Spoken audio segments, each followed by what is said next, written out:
So for this week's video, I'm going to show you the long-awaited for DIY faux mantelpiece slash fireplace. I have been working on this for a while, just coming up with the plans and trying to figure out how I wanted it to be. I did not have really any tutorial to follow. I kind of came up with this on my own. The faux mantles slash fireplaces that I've seen online are much more elaborate than the one I came up with. I really wanted one that was more rustic and more just simple, and overall I am really happy with how it came out. So without further ado, let me show you how I made this faux fireplace.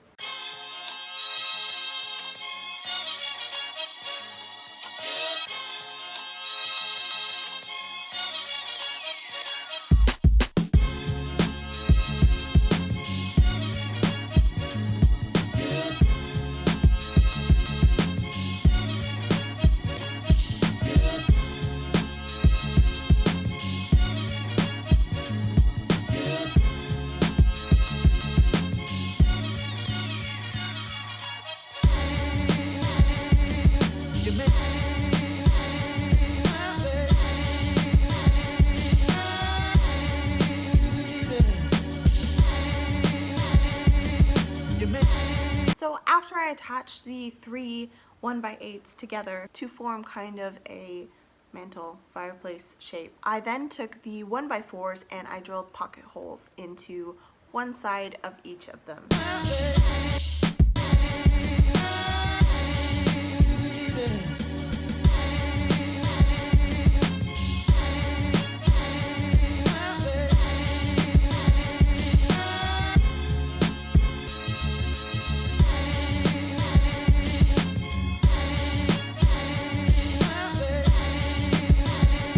Once I finished the pocket holes, I went ahead and cut out a slot for the mantle to fit over the trim that's already existing in our rental.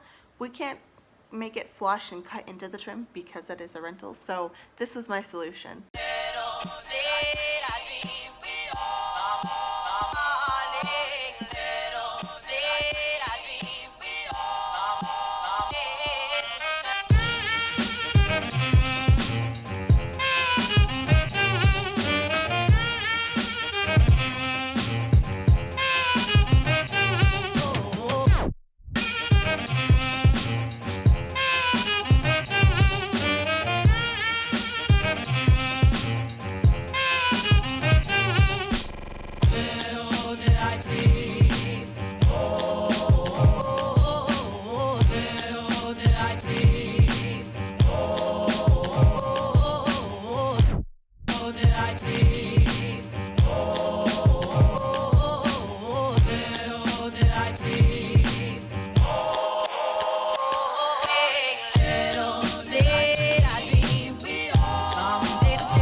Part of the faux fireplace was made and painted white, I went ahead and started working on the top mantelpiece.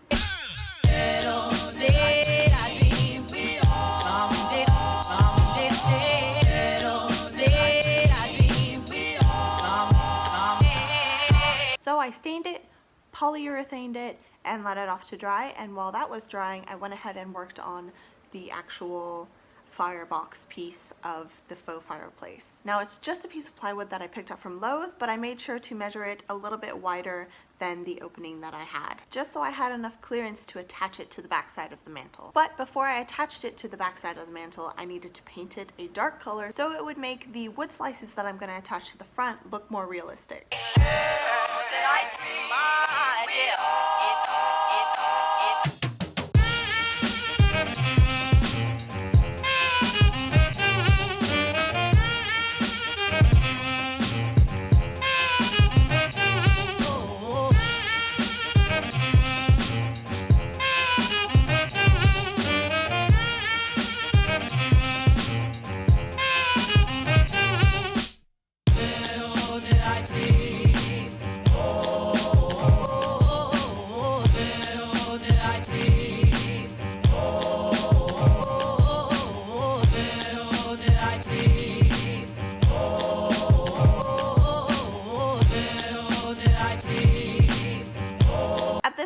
was time to attach the big mantelpiece, the top piece of wood, to the rest of the faux fireplace. Now before I attached it, I drilled pocket holes going up from the top of the big faux fireplace piece. I don't have a clip of this, but it's just the same process. You just drill pocket holes, and you'll see where I place the pocket holes when I attach it.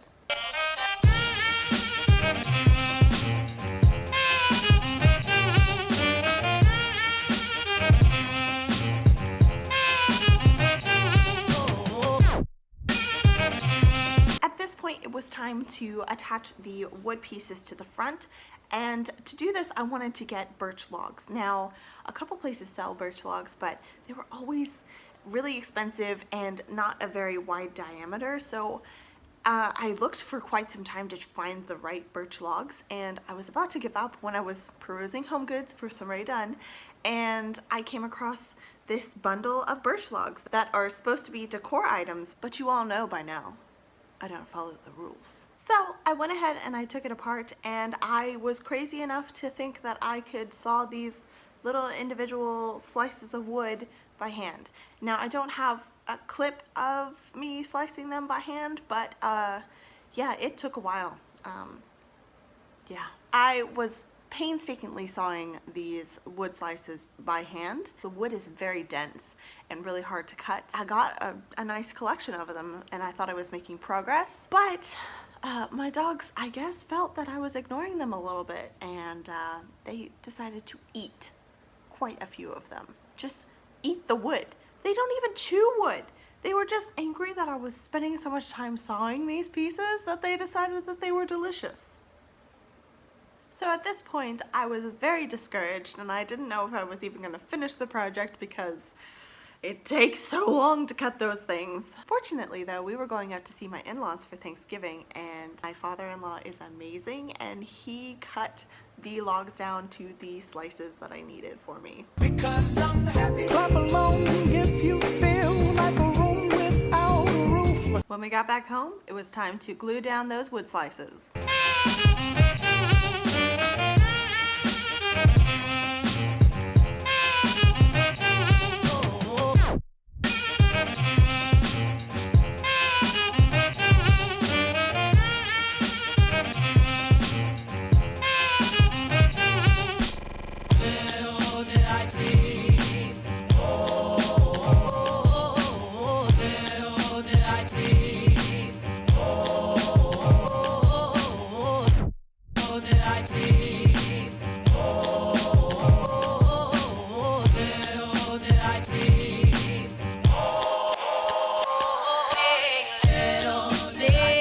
Then disaster struck yet again. Unfortunately, I was probably 4 or 5 short. These very well could have been the 4 or 5 that my dogs ate, but I'm just not gonna think about that. So I had a minor freak out, and I texted my husband, and he had the brilliant idea of taking some of the thicker ones and trying to saw them in half just to get 2 out of 1. This being a brilliant idea, I went ahead and did that.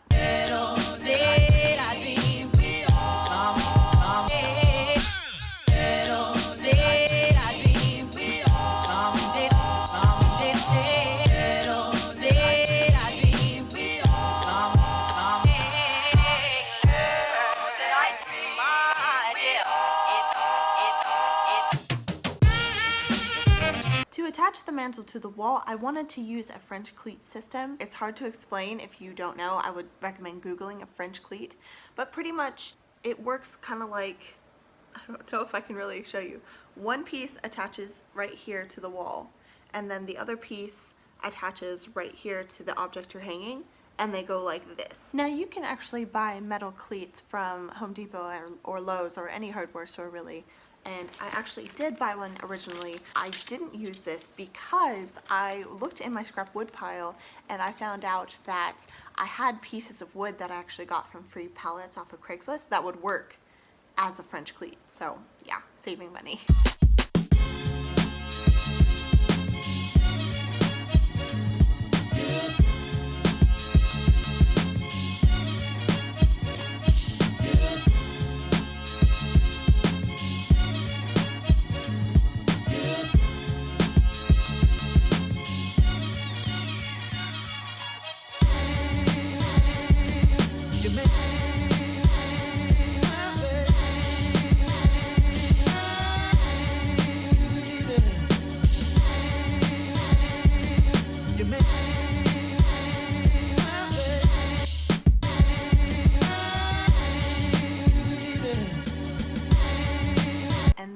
is what it looks like all finished. So I thought I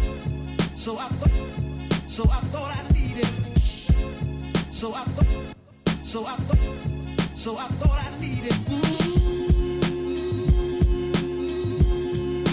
Thought I needed.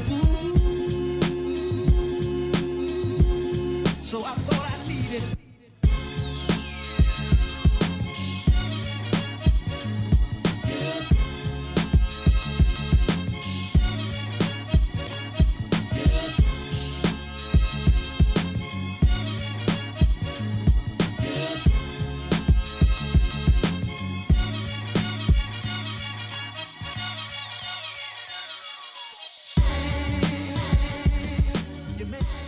Thank you guys so much for watching. I really hope you liked this video. I hope it was great in your eyes. I really love how it turned out. I'm super excited to have a fireplace in our house now, even though it's a faux one. It's okay. It still has that cozy factor, and I get to decorate it for each season, and it's renter friendly because it's only screwed into the wall in 2 points, and I can just patch those over when we move out. So yeah, glad it's renter friendly. But anyway, I hope you guys all have amazing weeks, and I'll see you guys in the next video. Bye guys!